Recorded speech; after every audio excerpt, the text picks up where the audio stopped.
আমার সারাটা দিন মেঘলা আকাশ, বৃষ্টি তোমাকে দিলাম না। কাউকে উৎসর্গ করে এই কথাগুলো বলার না, মূলত ক্রিকেটের সঙ্গে বৃষ্টির যে একটা বৈরিতার সম্পর্ক আছে, ক্রিকেটের সঙ্গে বৃষ্টির যে একটা ঐতিহাসিক তাৎপর্যগত সম্পর্ক আছে, সেই ব্যাপারটাই মাথায় আসলো, সেই ব্যাপারটাই মনে পড়লো। ঠিক এই মুহূর্তে যখন আপনাদের সঙ্গে যুক্ত হয়েছে আমি, ঢাকা শহরে ঝড়ো বৃষ্টি হচ্ছে। ঠিক তেমনিভাবে বার্বাডোসের উপর দিয়েও যে সময়টায় মেগা ফাইনালের টাইম রয়েছে, সেই সময়টাতে ঝড়ো বৃষ্টি হয়ে যাওয়ার একটা সমূহ সম্ভাবনা রয়েছে। এমনটাও শোনা যাচ্ছে যে স্থানীয় সময় বেলা 4টা পর্যন্ত খেলা শুরু হওয়ার নাকি কোনো সম্ভাবনা নেই। বিভিন্ন প্রেডিকশন চলছে, শেষ পর্যন্ত কি হবে আমরা দেখার চেষ্টা করব। দর্শক, আমন্ত্রণ বিশ্বকাপ নিয়ে যমুনা টেলিভিশনের বিশেষ আয়োজন world cup crazy presented by লিলির আজকের আয়োজনে আপনাদের সঙ্গে আছি আমি সৈয়দ আবিদ হুসাইন সামি। যেমনটা বলছিলাম যে বিশ্বকাপের মেগা ফাইনালের দিন আজ। একটা মাস পেরিয়ে ভারত এবং দক্ষিণ আফ্রিকা তারা বিশ্বকাপের ফাইনালে উপনীত হওয়ার যোগ্যতা অর্জন করেছে। তবে এই ম্যাচে সবচেয়ে বড় বাধার নাম হয়ে দাঁড়াতে পারে বৃষ্টি। তবে একটা বিষয় বলে নেওয়া ভালো, তা হচ্ছে বৃষ্টিতে যদি আজকের দিনের কাট অফ টাইমের পর ম্যাচটা শুরু হতে না পারে, সেক্ষেত্রে রিজার্ভ ডের ব্যবস্থা কিন্তু রয়েছে এবং সর্বমোট 190 মিনিট এক্সট্রা টাইমের মতো একটা দিনে যতটুকু সম্ভব একটা ম্যাচ শুরু করতে চাওয়ার জন্য প্রয়াস করার দরকার, সেই সমস্ত প্রয়াস কিন্তু ইন্টারন্যাশনাল ক্রিকেট কাউন্সিল তারা কমিটমেন্ট দিয়েছে, তারা করতে চায়। আমাদের সঙ্গে আজকে আপনাদের মধ্য থেকে বাছাই করা 3 জন অতিথি উপস্থিত রয়েছেন। তবে গতকাল আমরা একটা কথা বলছিলাম যে পাগল তো অনেক ধরনেরই হয় এবং কেউ ভবের পাগল, কেউ মনের পাগল, কেউ খেলার পাগল, কেউ আবার দেখা যায় যে আমার মতো ক্রিকেটার পাগল। তবে আজকে আমাদের সঙ্গে যারা আছেন তারা একটু অন্যরকম পাগল, একটু ব্যতিক্রমী পাগল। একটু তাদের নাম পরিচয় জানতে চাই। শামীম ভাই এ পাশে আছেন, শোয়েব হোসেন শামীম। তার একটা অনেক বড় পরিচয়, তিনি অনেক দিনের বাংলাদেশের স্পোর্টস অর্গানাইজার। তবে আজকে একটু ভিন্ন পরিচয় এসেছেন শামীম ভাই।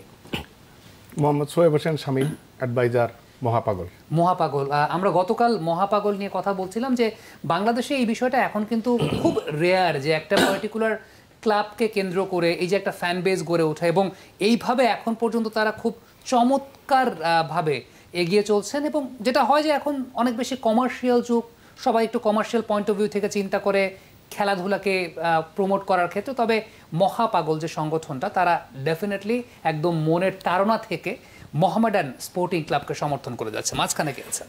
আনিসুর রহমান রাজু, উপদেষ্টা, ব্যতিক্রমধর্মী মোহামেডান সমর্থকবৃন্দ, মহাপাগল। জি, আমি টিক্কুজামান, আমি উপদেষ্টা মহাপাগলের। মহাপাগল হচ্ছে মূলত মোহামেডান স্পোর্টিং ক্লাবের একেবারে ডাইহার্ড ফ্যান যারা। আমাদের প্রতিষ্ঠাতা টি ইসলাম তারিক ভাই, উনি আসলেই একজন ব্যতিক্রম ধর্মী মানুষ। তো উনার প্রচেষ্টাতেই আজকে আমরা একটা ব্যতিক্রম ধর্মী একটা সংগঠন দাঁড় করিয়েছি। তো দেখা যাক আমরা কতদূর যেতে পারি। আমাদের পেছনে অনেক সাপোর্ট আছে। আমরাও চাই যে আমাদেরকে দেখে আমাদের যারা ইয়াং জেনারেশন আছে তারা উদ্বুদ্ধ হোক, এবং আমরা প্রচুর ইয়াং জেনারেশন দিকে ইনফ্যাক্ট সাড়াও পাচ্ছি।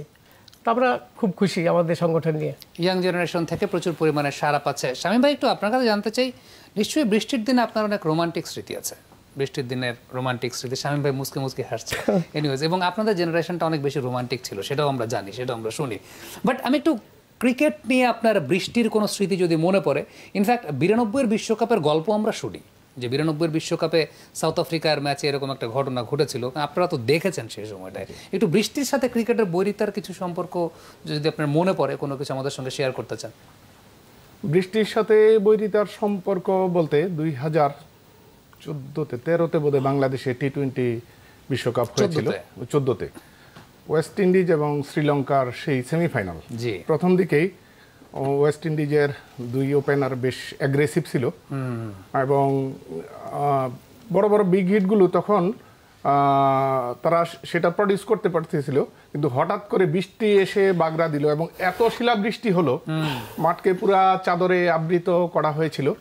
এবং সেইখান থেকে সেই বৃষ্টিটা, ওয়েস্ট ইন্ডিজ সম্পর্কে আপনাদের অনেকের ধারণা আছে যে যারা খেলায় জিতলেও হারে, হারলেও হারে, এই হাসে হারলেও হাসে, এই হাসির তত্ত্ব নিয়েই বোধহয় তারা ক্রিকেট মঞ্চে হাজির থাকে।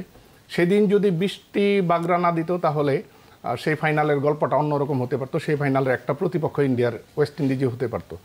এবং সেই দিন শিলা বৃষ্টিতে আমি আমার গোটা পরিবার নিয়ে গিয়েছিলাম এবং আপার এবং লোয়ার 2 ধরনের টিকিট থাকার কারণে আমার ছেলেকে নিয়ে বিচ্ছিন্ন অবস্থায় আমার মিসেস ছিল এবং সেখানে সাথে আমার ভাগ্নেও ছিল।